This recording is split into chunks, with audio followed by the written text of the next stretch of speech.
Good morning বন্ধুরা। তোমাদের সকলের সুস্থতা কামনা করে আজকে আরও একটি নতুন ভিডিও নিয়ে চলে এসেছি তোমাদের সামনে। তো চলো বন্ধুরা, সাথে থাকো, দেখতে থাকো আজকে আমার ভিডিওটা কেমন হতে চলেছে। আর এখানে দেখো, আমি এখন চাউচাউ বানিয়ে নিচ্ছি। ছেলেরা যাবে স্কুলে, তো ওদেরকে টিফিন দেবো। চাউচাউটা একটু বেশি করে বানিয়ে নিলাম। আর এখানে দেখো বেগুন কেটে রেখেছি, বেগুনটা দিয়ে হবে বেগুনি। আর সাথে হবে সব মেলানো একটা তরকারি, যেটা ছেলেরা একদমই পছন্দ করে না, ওই জন্যই ওইটার জন্য বেগুনিটা বানাচ্ছি, তাকে ওইটার সাথে ওইটা খেয়ে নিক। মানে একটা পছন্দের জিনিস, একটা না পছন্দের জিনিস বানাবো। আর তোমাদের দাদা ভাইয়ের জন্য ওখানে আমি ডালও বসিয়ে দিয়েছি। আর সাথে এই যে দেখো, এখানে বেসনটা গুলে নিয়েছি, এখনই বেগুনিটা হবে। গরম জলগুলো করে করে রাখছি, কেন কি জানোই তোমাদের দাদা ভাই গরম জলই খায় সারা বছর। তাই জন্য একটা থার্মোসে ভরে রাখলাম, আর বাকি ডিব্বায় জলের বোতলের করে আমি ভরে ভরে এই যে দিয়ে দিলাম। একটা খাবে, একটা নিয়ে যাবে। তো এই হচ্ছে অবস্থা। তো চলো বন্ধুরা, সাথে থাকো, দেখতে থাকো আমার ভিডিও কেমন হতে চলেছে। আর এই যে দেখো, গরম গরম ধোঁয়া ওঠা ভাত। তো গরম গরম ধোঁয়া ওঠা ভাত হয়ে গেছে। এখন করতে যাচ্ছি ছেলেদের জন্য টিফিনটা। তো চলো, টিফিনও দেখো রেডি হয়ে গেছে। এডিসিরাম, টিফিন আর জল ফার্স্টে ঢুকা।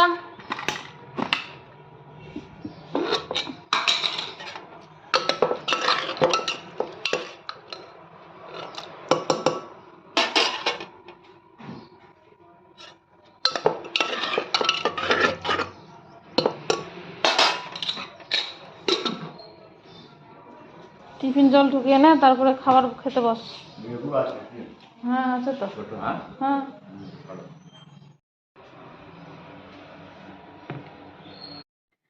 তখন ভুলে বলে দিয়েছিলাম যে প্রেশার কুকারের মধ্যে ডাল আছে। আসল কথা, প্রেশার কুকারে আমি সব মেলানো তরকারিটা বানিয়েছিলাম, তো তাই জন্য হচ্ছে ডালটা বানানোই ছিল, তাই জন্য এবেলা আর বানাতে লাগিনি। আর এই যে দেখো, ভালো লাগছে না তো তরকারিটা, তাই জন্য একটুখানি লেবু দিয়ে বেশ ভালো করে চটকিয়ে তখন তোমাদের দাদাভাই খাবে। আর আমাকে বললো হাত দিয়ে চটকাতে হবে না, চামচ দিয়ে করে নেবে। সাথে বেগুনি আছে।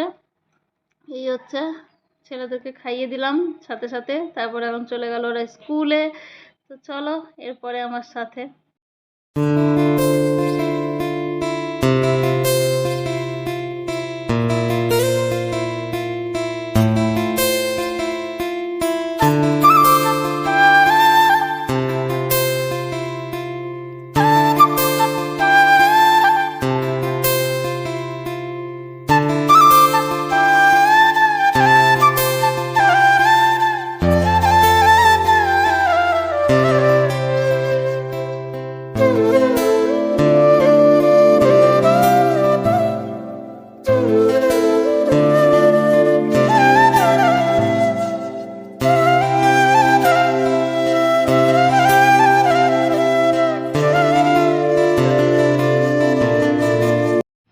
একটা অনেক বড় কাজ হলে স্কুলে পাঠিয়ে দিয়ে এখন যাই পূজা করতে।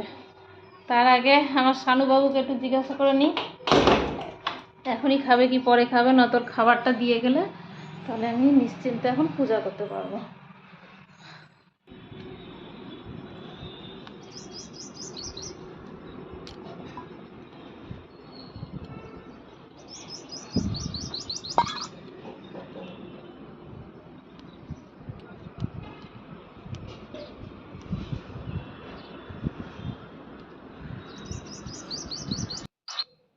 তো এখানে দেখো, আমি চলে এসেছি, এখন ফুল উঠাচ্ছি পূজা করবার জন্য। আর ছেলেটাকে খাবার দিয়ে এসেছি, ও ঘরে নিজের মতো খাচ্ছে। তো ভাবলাম আমি ততক্ষণ পূজাটা করে নিই। তো আজকে জানো তো, অনেক দিন পর বেশ অনেকগুলো জবা ফুল ফুটেছে, তার জন্য বেশ মজা লাগলো। জবা ফুলটা আমার একটু খুব পছন্দের একটা ফুল, কিন্তু গাছের মধ্যে সবসময় ফোটে না, কখনো সখনো মাত্র ফোটে। তো তাই জন্য আজকে প্রায় 4খানা মতো জবা ফুল পেয়েছি জানো তো, তাই জন্য বেশ ভালো লাগছে।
অনেক যত্ন করে গাছগুলাকে লাগানো হয়েছে জানো তো, অনেক যত্ন করা হয় গাছগুলাকে।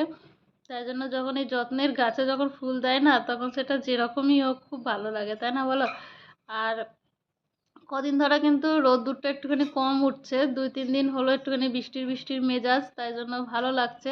একটুখানি বৃষ্টি হয়, আবার একটু মেঘলা আকাশ থাকে, আবার সামান্য একটু রোদ রোদ দেখা যায়। তো বেশ ভালো লাগে এরকম মৌসমটা। এখন আর কিন্তু সেই ঘাম ছুটানো যে গরমটা সেটা লাগছে না, বেশ ঠান্ডাই লাগছে। রাত্রিবেলা গায়ে আমরা ব্ল্যাঙ্কেট দিয়েই শুই, তাই জন্য বেশ মানে বুঝতেই পারছো গরম এত, মানে কাঠফাটা গরমের থেকে একটুখানি মানে শান্তির আভাস পেয়েছি। ফুল নিয়ে নিয়েছি, এখন চলো যাই পূজাটা করে ফেলি তাড়াতাড়ি।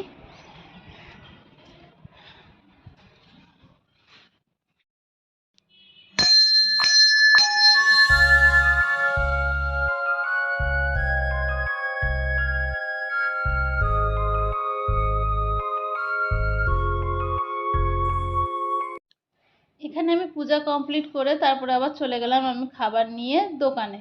তো চলো তারপরে আবার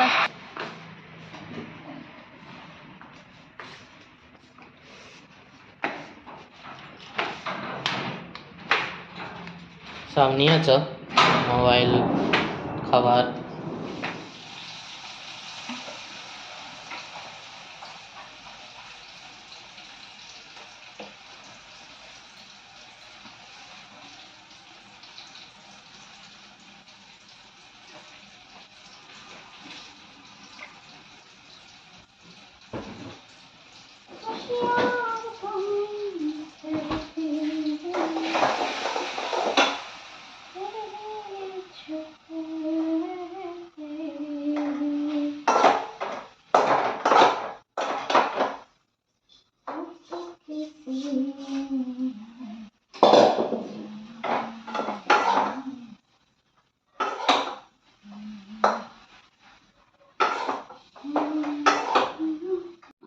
তো দোকানে খাবার দিয়ে আবার চলে এসেছি আমি বাড়িতে। এখানে এখন এসেছি তোমাদের দাদা ভাইয়ের জলখাবার বানাতে। সকালে যে চাউমিনটা আমি সিদ্ধ করেছিলাম না, অতগুলো তো আর বাচ্চাদের দিইনি, তো এখান থেকেই মানে কিছুটা চাউমিন রেখে দিয়েছিলাম, ওইটাই এখন বাকিটা বানিয়ে দিচ্ছি, ওখানে জলখাবার হয়ে যাবে। আর মিস্ত্রিদের চা বানাতে এসেছিলাম। আর সাথে কি করলাম, যে কালকে যে আমাকে প্লেটটা দিয়েছিল ওরা, যে নিচে জন্মদিন হয়েছিল, অনেক কিছু খাবার পাঠিয়েছিল, তো প্লেটটা তো শুধু দেওয়া যাবে না, তাই জন্য আমি কিছুটা পকোড়া হলো, চপ বলতে পারো, চপ বানিয়ে তারপরে চাটনি দিয়ে ওইটা বানিয়ে দিয়ে দিলাম। আর তারপরে সন্ধ্যাবেলায় তোমাদের দাদা হয়তো গিফট এনেছিল, কিন্তু একটা জিনিস মিস হয়ে গেছে, সেই গিফটটা আমি তোমাদের সাথে শেয়ার করতে পারিনি। কেন কি, ওটা একদম প্যাকিং করে নিয়ে এসেছিলো, তো খোলা তো যেত না। আর ওটা আমি নিয়ে গিয়ে তুরান্তে দিয়ে এসেছি, তাই জন্য ওটা আর ভিডিও করতে ভুলে গেছি। তো চলো, কোনো ব্যাপার না, বাচ্চা মানুষের গিফট হচ্ছে। বলছিল একটা কি জানি জিনিস ছিল শানু, তো স্লেট বলছিল, এক ধরনের এলসিডি স্লেট, জানি না আমি জিনিসটা কি হচ্ছে, ওটা আমি খুলেও দেখিনি, তো ওইগুলো দেওয়া হয়েছে। তো এই হচ্ছে। তো চলো এখন আমি আপাতত এখন সকালবেলায় যে থালাটা যে আমাকে দিতে লাগবে বা প্লেটটা দিতে লাগবে, ওই প্লেটটা আমি একটুখানি ভরে ওদেরকে দিয়ে আসি, আর সাথে একেবারে এই জলখাবারগুলো নিয়ে নিচে চলে যাব। তো চলো বন্ধুরা, এই হচ্ছে, সারাদিনে কিছু না কিছু কাজ হয়েই থাকে। আর সকালে এত হুটোপাটাই ছিলাম যে সকালে আর প্লেটটা ফেরত দিতে পারিনি। আমার মাথায় ছিল যে কিছু বানিয়ে তখন প্লেটটা দিয়ে আসবো, সেটা যে কি কোনো কিছু যেটা আমি ভালো বানাতে পারি আমি সেই জিনিসটাই দেওয়ার চেষ্টা করি, যেটা ভালো হয় না সেটা কেন দেবো না বলো। আর আমার হাতে না এই চপ পকোড়াগুলা বা ঘুগনি জাতীয় জিনিস, একটুখানি বেশ টক ঝাল জিনিসগুলো একটুখানি আমি বেশ ভালোই বানিয়ে ফেলি। আর বাকি ও চাও ফাওচাও আমার দ্বারাই হয় না, চাওটা অত ভালো হয় না, কিন্তু আজকে তাও করলাম, দেখলাম ঝুরঝুরাই হলো, অমনি গিলা শিলা হয়নি, ভালোই হয়েছে। তো সবাই খেয়েছে। তাই হচ্ছে ব্যাপার। আর কত ধরনের সস দিয়ে বানালাম দেখলেই তো, চাউচাউয়ের মধ্যে সয়া সস, ভিনিগার, তারপরে চিল্লি সস, টমেটো সস, আরও অনেক কিছু দিয়ে মানে ওটাকে বানিয়ে নিলাম। আর এখানে দেখো আমি বেসন গুলে নিয়েছি। আর হ্যাঁ, এখানে তোমাদের দাদা ভাইয়ের এই যে খাবারটা এমনি করে দিলাম, একটুখানি শসা কুচি, একটুখানি পেঁয়াজ কুচি, ও আবার এমনি করে খেতে ভালোবাসে। আর এদিকে মিস্ত্রিদের চাও, টমাটোর পুড়িয়ে চাটনি বানিয়ে এই যে দেখো রেডি হয়ে গেল চপ আর চাটনি। তো এখন এটা দিয়ে দেবো। আর তোমাদের সামনে আমি কিন্তু আবার চলে এসেছি রাত্রের খাবারে। আর আজকে বেশি কিছু শেয়ার করতেই পারিনি। তো এখানে দেখো মাংস কষা কষা আর ভাত, ছেলেদের এটা হলে আর কিছুই চাই না, তাই জন্য ওদেরকে দিলাম না। বাকি তরকারি তো বানিয়েইছি, কিন্তু তোমাদের সাথে আর সেটা শেয়ার করতে পারিনি। তো চলো বন্ধুরা, টাটা, গুড নাইট, দেখা হচ্ছে নতুন কোনো ভিডিও।